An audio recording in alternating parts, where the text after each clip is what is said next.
At sa araw pong ito, papakita ko po sa inyo ang dalawang klase ng pipe cutter. Ito po ang ating PVC. Ito po yung mga gamit na kailangan natin para sa pagkakat ng ating PVC. Papakita ko po sa inyo kung paano yung pagkakaiba ng dalawang pipe cutter. Okay. Before we start, shout out nga pala kay Antoniel Borlagdan at saka kay Gumonic na sumusubaybay sa atin. Now, kailangan po muna natin nasukatin yung ating desired length sa ating PVC gamit po ang ating marker.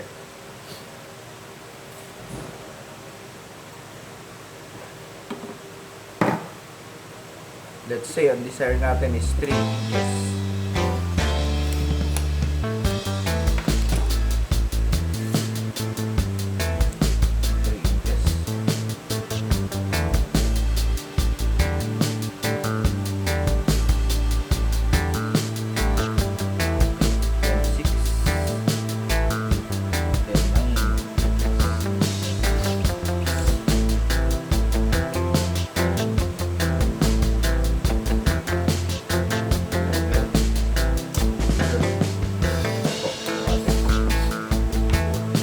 So, let's say, assume po natin na same po yung haba na gagamitin natin. Anyway, ito naman po ay base doon sa sukat nyo. Gano po yung length na ating putulin. For example na wala yung ating PVC length. Okay, paano na po natin? Mostly dapat mabilog po yan, pero hindi lang po yung nilagyan po ng marking. Nagamit po yung ating pipe cutter. Pwede rin po itong gamitin sa metal, sa EMT. Kaya lang po, pagka ginamit siya ng EMT, parang medyo napagpwersa yung ating blade. So, yung magiging natin, hirapan siya mag-cut ng mga pipe. So, ito po yung tamang posisyon. Kailangan po itapat natin sa dalawang ito para makita nyo po. Para dyan po kasi nagro-rotate yung ating kakat na piece. Then, yung pong pinaka-blade nya, itong circular blade, dapat nakatapat po sa ating leg na ating kakat.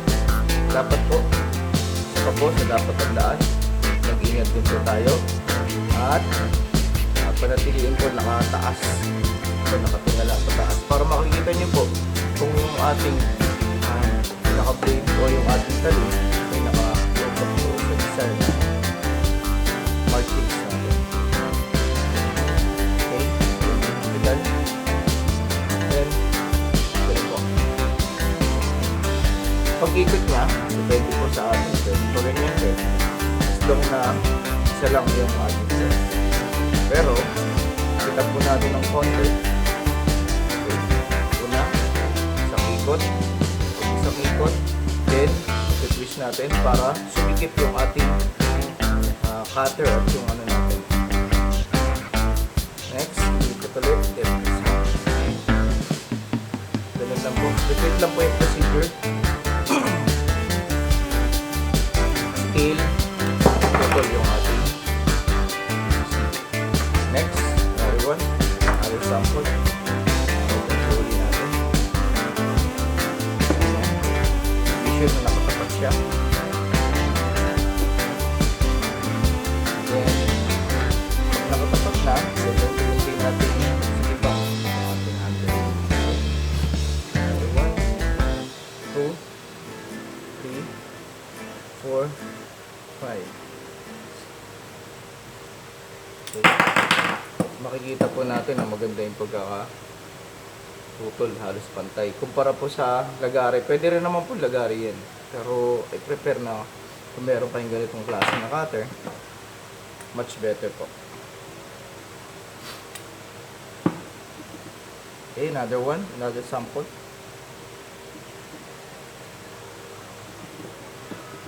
Okay. Twist again para sumikip until maputol yung ating okay.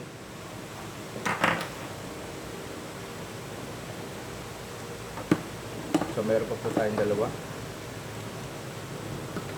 So natin ito para mas may space. Okay po. Okay.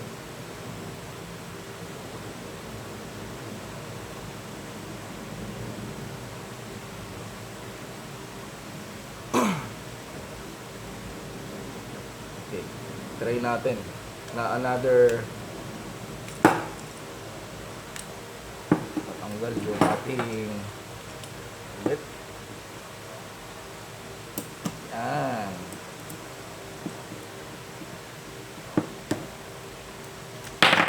Okay. Sana lang bumigay pa siya. Sa last mark.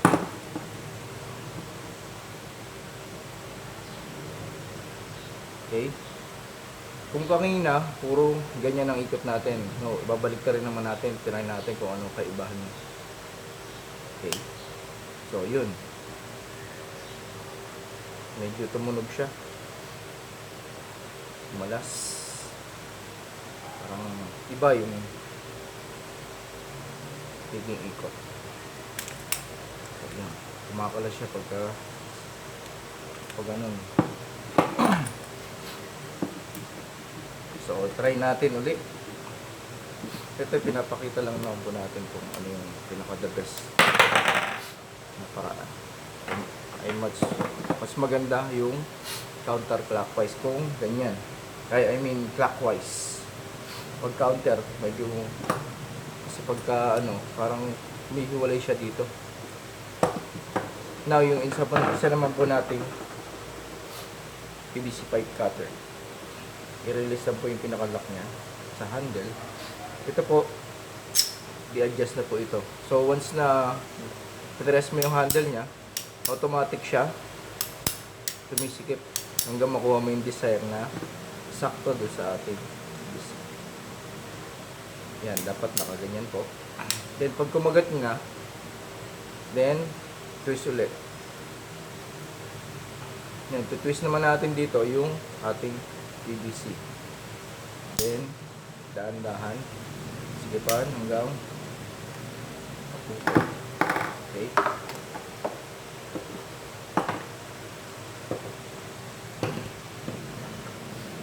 Another. Hanggang po natin.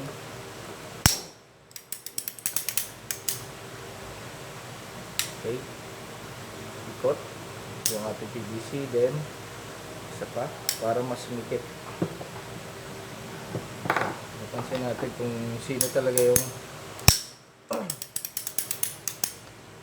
sobra. Okay, sakto na po. Twist, okay. Then, dahan-dahan natin. Huwag po natin bibiglain din yung pagkakasikip ng ating blade doon sa ating PVC. Kadalasan po kasi na UUP yung ating PVC.